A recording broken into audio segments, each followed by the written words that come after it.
Buenas noches, amados hermanos. ¿Sí me escuchan? Sí. Ok, gracias. Antes que nada, agradezco la invitación de este consistorio para compartir esta noche la palabra de Dios con este pueblo de Dios, Puerta de Fe. Y en esta hora hemos abierto esa palabra que es viva, es eficaz, es más cortante que toda espada de doble filo. Y esperamos que en esta noche seamos redargüidos, seamos exhortados y seamos consolados también en su caso, en su momento, en cada uno de nosotros, de acuerdo a nuestra necesidad. Hemos leído este pasaje de Mateo capítulo 6, del 25 al 34. Esta porción está dentro del contexto del Sermón del Monte, y en el capítulo 6, del primer versículo en adelante, nuestro Señor Jesús está enseñando a sus discípulos cómo debemos de vivir nuestra vida en el aspecto religioso, en el aspecto espiritual.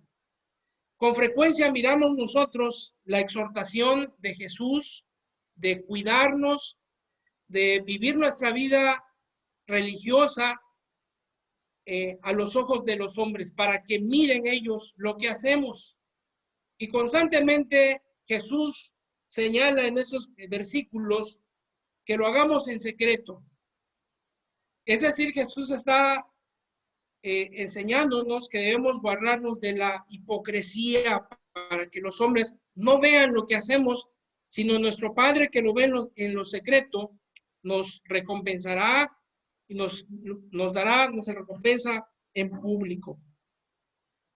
A partir del verso 24 que hemos leído del 25 al 34, Jesús aborda otro aspecto de nuestra vida. Él entiende que y sabe perfectamente que el cristiano no solo vive su fe en las cuatro puertas, en las cuatro paredes, del templo, sino que el cristianismo es un sistema de vida que vivimos las 24 horas del día, donde quiera que estemos. Y Jesús en su enseñanza da un giro y deja a un lado el aspecto religioso y nos habla ahora acerca de nuestra vida cotidiana. El ser hijos de Dios no nos exime, hermanos, de enfrentar problemas, no nos exime de pasar pruebas, de pasar necesidades. Como hijos de Dios, al igual que los incrédulos, vivimos en una creación caída, en una creación que está esperando la redención de los hijos de Dios, de acuerdo a lo que declara Pablo en Romanos, y desea también ser liberada juntamente con nosotros. Así que mientras que estamos en esta creación caída, en este mundo, sufriremos también aflicciones. El problema está cuando en la vida del cristiano estas aflicciones, estos afanes de la vida nos empiezan a superar. El cristiano inconscientemente empieza a olvidar, a despegar su vista de Dios y a confiar más en su persona, en su capacidad económica, en su conocimiento, en su poder. Debo definir, antes de desarrollar el mensaje, que el tema central de los versículos del 25 al 34 de Mateo, el punto central que Cristo está atacando es el afán y la ansiedad en nuestras vidas. Jesús no está diciendo o no está ignorando en ningún momento que no tenemos problemas, que no hay afanes, que no hay aflicciones. Todo eso lo vivimos a diario, amados hermanos. Es algo normal, digamos, es algo natural que tenemos que vivir y enfrentar día a día.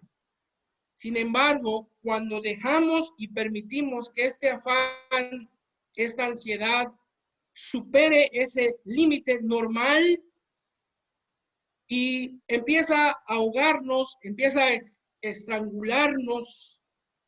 Y si empezamos a analizar el por qué, hermanos, vamos a ver que abajo de la ansiedad, abajo del afán, su raíz está muchas veces en los temores.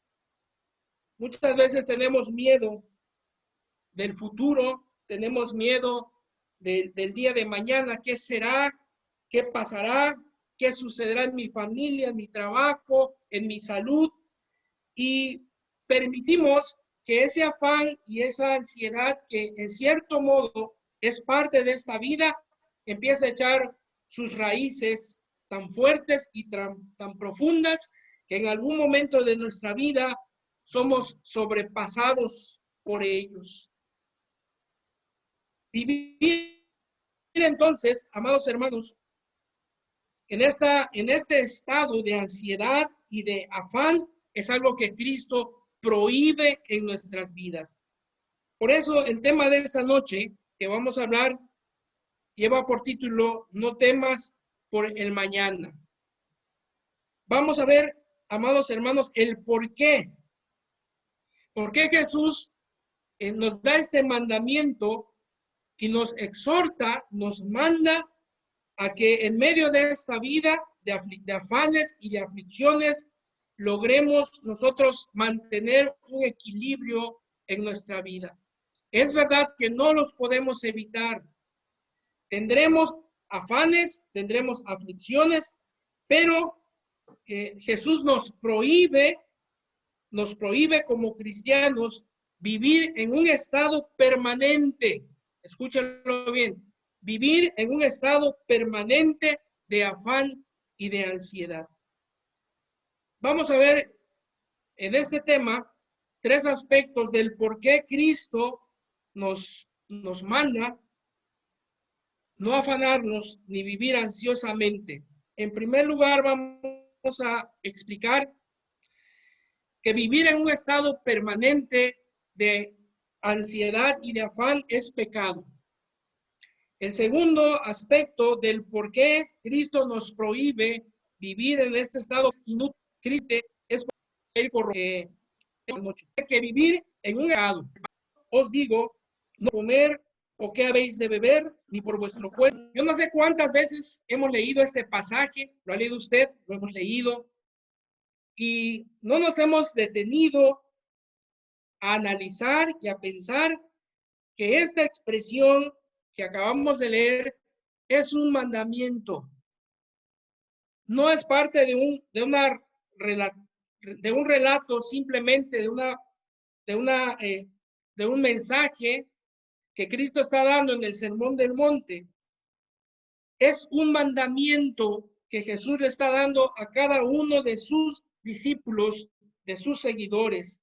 Y Jesús está ordenando en ese verso 25, no te afanes por tu vida. ¿Por qué vas a comer? ¿Qué vas a beber? ¿Qué vas a vestir? Ni por tu cuerpo. No se afanen en ello. Entonces, al vivir en un estado de ansiedad y de afán, hermanos, no podemos dejar a un lado, no podemos, como decimos, hacernos de la vista gorda y pensar que no ocurre nada. Vivir de esa manera es estar quebrantando un mandamiento de Dios. El problema de hoy en día con muchos cristianos, con gran parte de la cristiandad, es que hemos categorizado los pecados. En nuestro corazón minimizamos los pecados. Cuando es un pecado escandaloso, cuando es adulterio, cuando es fornicación, cuando es alcoholismo, cuando es un sicario, nos espantamos e inmediatamente señalamos el pecado y decimos, es incorrecto, está mal como está viviendo esta persona. Pero ¿qué pasa con aquellos pecados que no son escandalosos, como es en este caso infringir este mandamiento que Cristo ha dado a sus discípulos? No se afanen por su vida, es un mandamiento.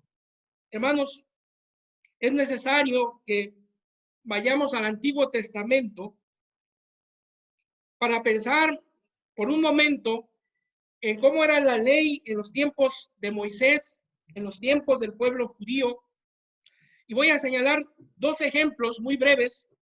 Les pido que vayamos ahí a Levítico capítulo 24. Levítico capítulo 24. Y del versículo 10 al 14 nos dice: en aquel tiempo el hijo de una mujer israelita, el cual era hijo de un egipcio, salió entre los hijos de Israel, y el hijo del israelita y un hombre de Israel riñeron en el campamento, y el hijo de la mujer israelita blasfemó el nombre y maldijo.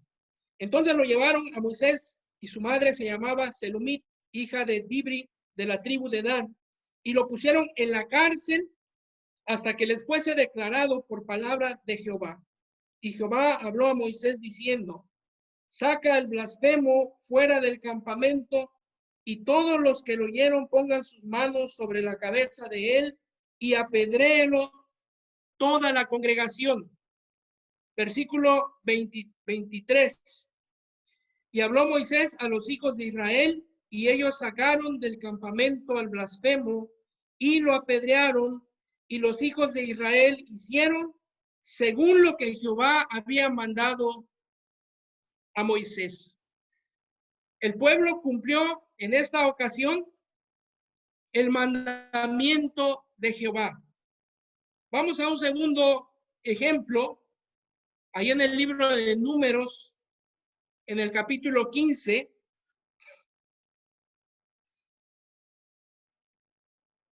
Números capítulo 15, del verso 32 al 36, dice la escritura: estando los hijos de Israel en el desierto, hallaron a un hombre que recogía la leña en día de reposo, y los que le hallaron recogiendo leña lo trajeron a Moisés y a Aarón y a toda la congregación, y lo pusieron en la cárcel porque no estaba declarado qué se le había de hacer. Y Jehová dijo a Moisés: irremisiblemente muera aquel hombre, apedréelo toda la congregación fuera del campamento. Entonces lo sacó la congregación fuera del campamento y lo apedrearon, y murió como Jehová mandó a Moisés. Únicamente voy a señalar estos dos ejemplos, hermanos, pero si usted lee todo el Pentateuco, usted verá muchos casos que se repiten como estos dos que hemos señalado en este momento.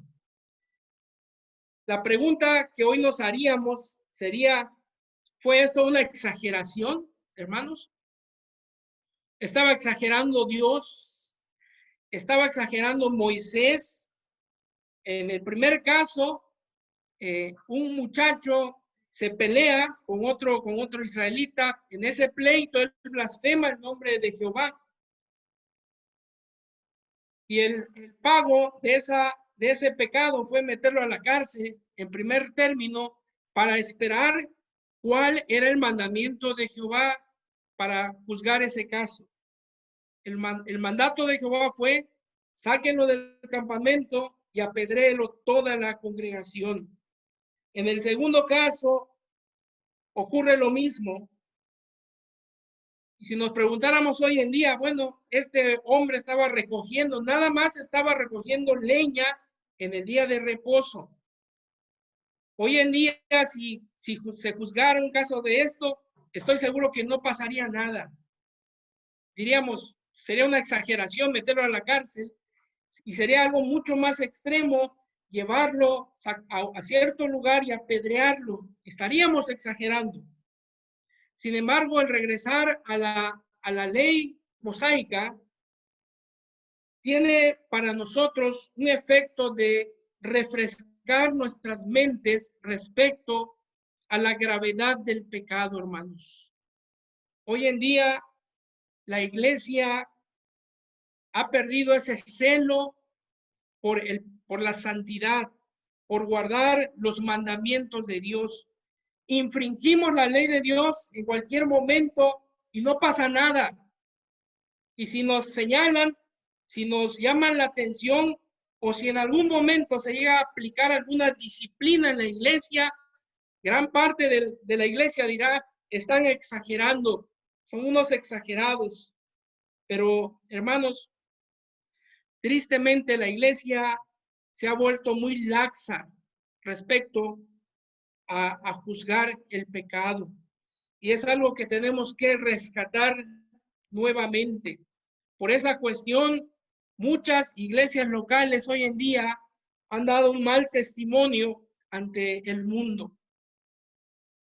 Porque en el mismo templo, en la misma iglesia, se han consentido la práctica de muchos pecados escandalosos y muchos pecados, como hay un libro llamado Pecados Respetables, con los cuales el pueblo de Dios se ha acostumbrado a vivir. No pasa nada, es algo natural, no es algo escandaloso. Así que, hermanos, para cerrar este primer pensamiento, el vivir en un estado permanente de afán y ansiedad es pecado. Es pecado. Es decir, cuando vivimos de esa manera, ya lo hemos explicado, estamos quebrantando un mandamiento del Señor, porque como leímos en el verso 25, Jesús les ordena a sus discípulos, no se afanen por su vida, qué habéis de comer, qué habéis de vestir, qué habéis de beber. Así que, por lo tanto, en primer término es un pecado en el cual no podemos seguir viviendo de esta manera. En segundo lugar, dijimos que vivir en un estado de ansiedad y de afán continuo es algo inútil. Y vamos a explicar por qué. Dice el versículo 27 de Mateo 6 que estamos analizando. Jesús hace una pregunta a sus discípulos, verso 27. ¿Y quién de vosotros podrá, por mucho que se afane, añadir a su estatura un codo? ¿Quién de ustedes? Imagínese usted a Jesús, está predicando ese sermón del monte y ahí está su auditorio delante de él y los está confrontando y ahora les pregunta, ¿y quién de ustedes podrá, por mucho que se afane, añadir a su estatura un codo? Amados hermanos, vivir en un estado permanente de afán y ansiedad, como ya vimos en el primer punto, es practicar un pecado, porque estamos infringiendo uno de los mandamientos de Dios. Pero esa práctica de pecado no solamente nos condena, sino que también nos neutraliza, nos hace incapaces de muchas cosas y en particular crecer en nuestra fe. Cuando el cristiano, el Hijo de Dios, se hunde en ese afán y en esa ansiedad de la vida, hermanos, el cristiano queda paralizado en su fe, queda paralizado psicológicamente y muchas veces físicamente también es afectado con enfermedades. Así que, por más que usted se afane, hermanos, por más que usted se afane en alcanzar algo que usted anhela, y cuando usted es llevado a través de una enfermedad, a través de un problema, por más que usted se afane, por más que usted esté ansioso, no puede hacer absolutamente nada en aquello que no está a su alcance, en aquello que usted no puede resolver. Para aclarar un poco más esto, en Lucas capítulo 8, del versículo 11 al 14, San Lucas capítulo 8, del versículo 11 al 14, seguramente usted igual ya ha leído muchas veces la parábola del sembrador. Sin embargo, vamos a citar únicamente unos versículos, Lucas 8, del versículo 11, donde Jesús interpreta esa parábola. Y dice el verso 11, esta es pues la parábola. La semilla es la palabra de Dios. Y los del junto al camino son los que oyen, y luego viene el diablo y quita de su corazón la palabra para que no crean y se salven. Los de sobre la piedra son los que, habiendo oído, reciben la palabra con gozo, pero estos no tienen raíces. Crecen por algún tiempo y en el tiempo de la prueba se apartan. Este tercero que vamos a leer tiene que ver con la iglesia. Dice el verso 14, la que cayó entre espinos, estos son los que oyen, pero yéndose son ahogados por los afanes y las riquezas y los placeres de la vida y no llevan fruto. Pensamos en ocasiones que esta parábola es 100% evangelística y que no tiene que ver nada con nosotros como creyentes, como redimidos, pero la tercera forma, la tercera clase de suelo en la cual cae la semilla se refiere a los creyentes.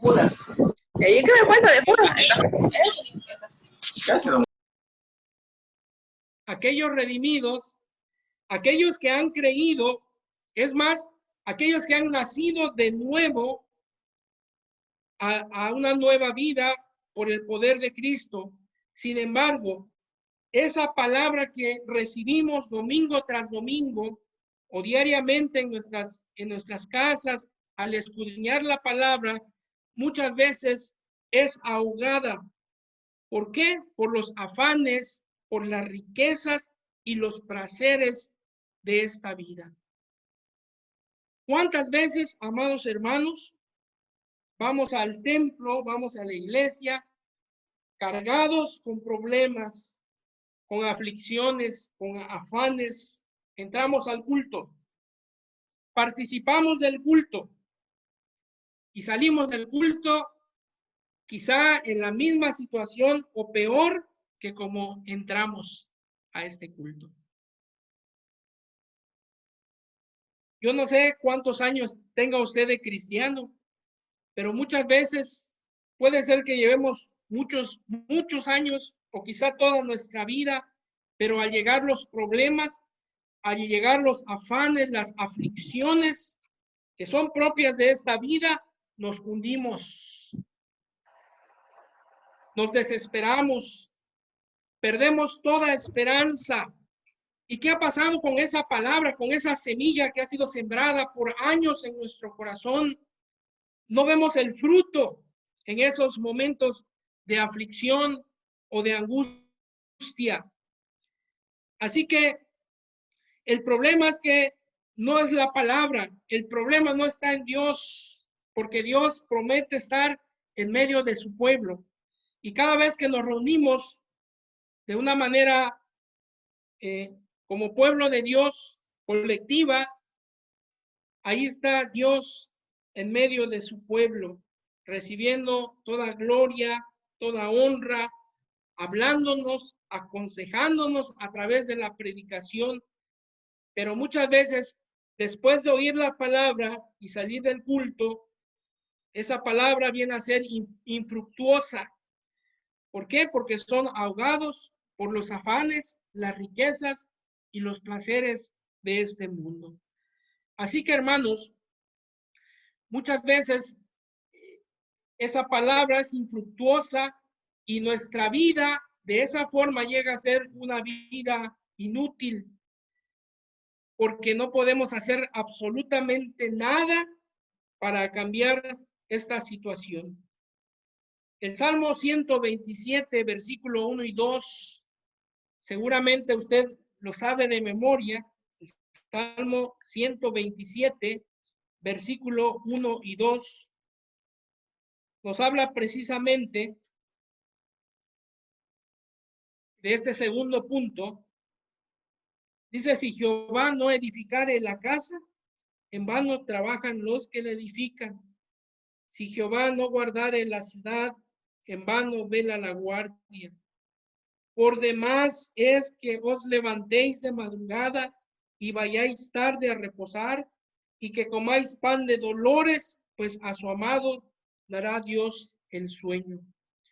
Hermanos, en este segundo punto, el problema está cuando dejamos de mirar a Dios, dejamos de confiar en Él y tratamos de resolver las cosas por nuestros medios, de acuerdo a nuestra capacidad, a nuestras fuerzas, a nuestra inteligencia, pero el simple hecho de haber hecho a un lado a Dios de nuestras vidas y de este problema únicamente hará que nos hundamos cada día más y más en esa ansiedad, en ese afán. Así que cerramos este segundo pensamiento del por qué vivir una vida de afán y ansiedad. Ya hemos dicho, es, en primer término, es pecado porque está infringiendo un mandamiento que Dios nos ha dado. En segundo lugar, vivir en un estado permanente de afán y ansiedad es vivir de una manera inútil porque no podemos cambiar absolutamente nada si hemos hecho a un lado a Dios. En tercer lugar, vivir una vida permanente de afán y ansiedad es algo irracionable, hermanos. Es algo que va en contra de nuestra razón. Volvemos nuevamente a Mateo 6, ahora del versículo 30 al 32. Y en esta porción, en estos dos versículos, Jesús sigue enseñando a sus discípulos. Y en el verso 30 al 32 dice, y si la hierba del campo que hoy es y mañana se echa en el horno, Dios la viste así, ¿no hará mucho más a vosotros, hombres de poca fe? No os afanéis, pues, diciendo, ¿qué comeremos o qué beberemos o qué vestiremos? Porque los gentiles buscan todas estas cosas. Escúchelo, pero vuestro Padre Celestial sabe que tenéis necesidad de todas estas cosas. Un tercer aspecto, hermanos, por el cual Jesús nos manda a no vivir esta vida es porque es algo irrazonable. Cuando el cristiano cae en este estado de afán y ansiedad, quiere decir que ha dejado de poner su confianza en Dios. Ya no confía en Dios.